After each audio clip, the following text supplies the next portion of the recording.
Good morning and welcome to lesson 337. My sinlessness protects me from all harm, or you could say my innocence protects me from all harm.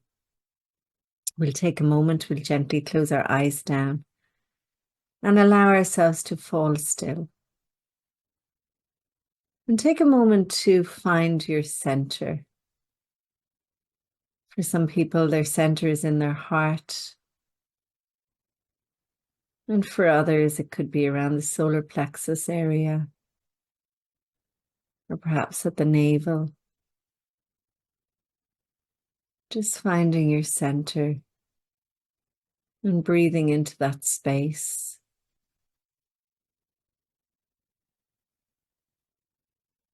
And then from your center, send a beautiful beam of golden light down into the earth's core,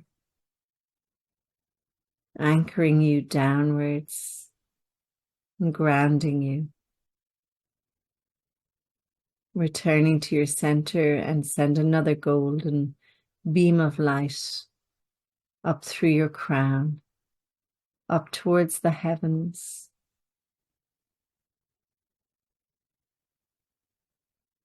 And feel yourself both grounded and spiritually awake and aware, connected in with universal love. And then we'll begin our day in gratitude. We open our hearts and we surrender to love. We ask love to lead the way through the minutes and the hours of this new day. We welcome joy, fun, and abundant prosperity. We recognize that all encounters are wholesome and that all experiences can be met with a peaceful heart that is anchored in the truth that we are one, that we are love, and that we are free. And so we release these words and we let it be.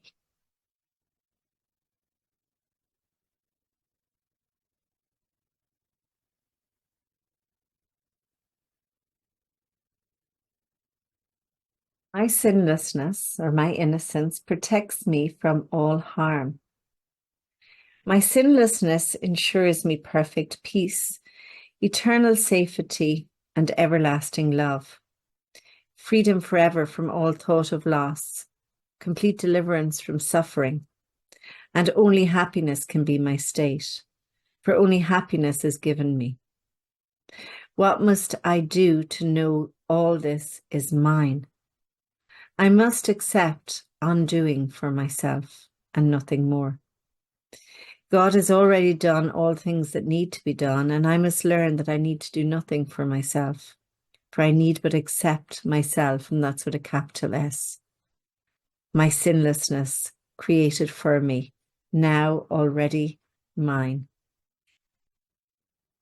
To feel God's love, protecting me from harm, to understand my source does love its child, and to know I am the child my source does love.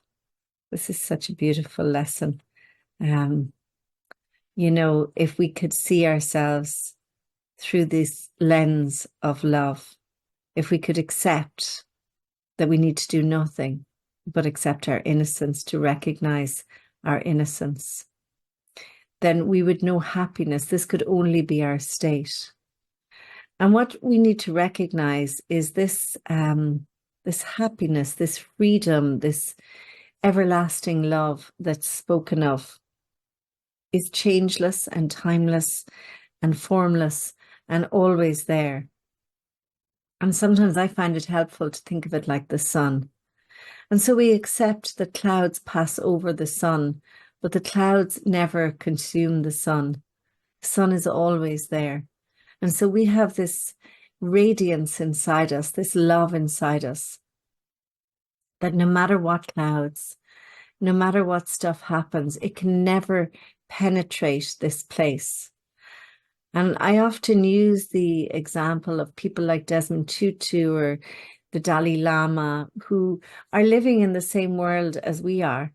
They're in that same illusion, the same Maya, and at the same time can always tap into this internal joy that is there. And sure, they feel other emotions. It's not like we're not going to feel emotions, but we don't become the emotions. We just let them do their thing. We are the sunshine. You are the sunshine. You're the shining sun. You are that. You are a child of love. You're completely innocent. And can I accept this? Because this is where my peace lies. This is where my safety lies. This is where my security lies. When I realize I'm just rested in the arms of love, I'm rested in God, and I'm an innocent baby, child, whatever way you want to see yourself, rested in the arms of love. The prayer goes on to say, you who created me in sinlessness are not mistaken now in what I am. So love itself is never mistaken in how you're seen, or source is never mistaken. However, this is where we own our bit. I was mistaken when I thought I sinned, but I accept undoing for myself. My source, my dream is ended now. Amen. We don't see too many amens in the course, but there's one here. The dream is ended. I accept the undoing. And for me, a part of my undoing was looking at all the areas in my life where, I held guilt and blame, and all the places where I held resentment.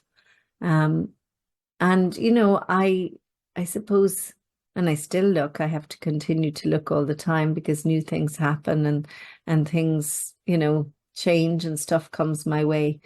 But if you look with love, if you look with a lens of love, and if you look with forgiveness, and if you recognize that beneath anything you have ever done, anything that has ever happened to you, anyone that has ever trespassed against you, that beneath it all, you are still shining, you are still innocent, you are still free. That's how we have to do it. And it's the only way. It is the only way you will become truly free, when you recognize that you are pure beingness, you are pure light, and everything else is an illusion.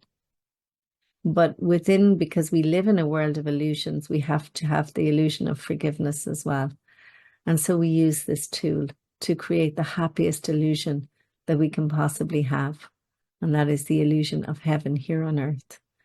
And that means we get to experience all others as love. We get to be love, truly to walk as love, and to walk the walk and talk the talk, to actually really do it. But it begins with acceptance, accepting your innocence, being gentle with yourself, be loving with yourself. Love truly, truly is the answer to everything.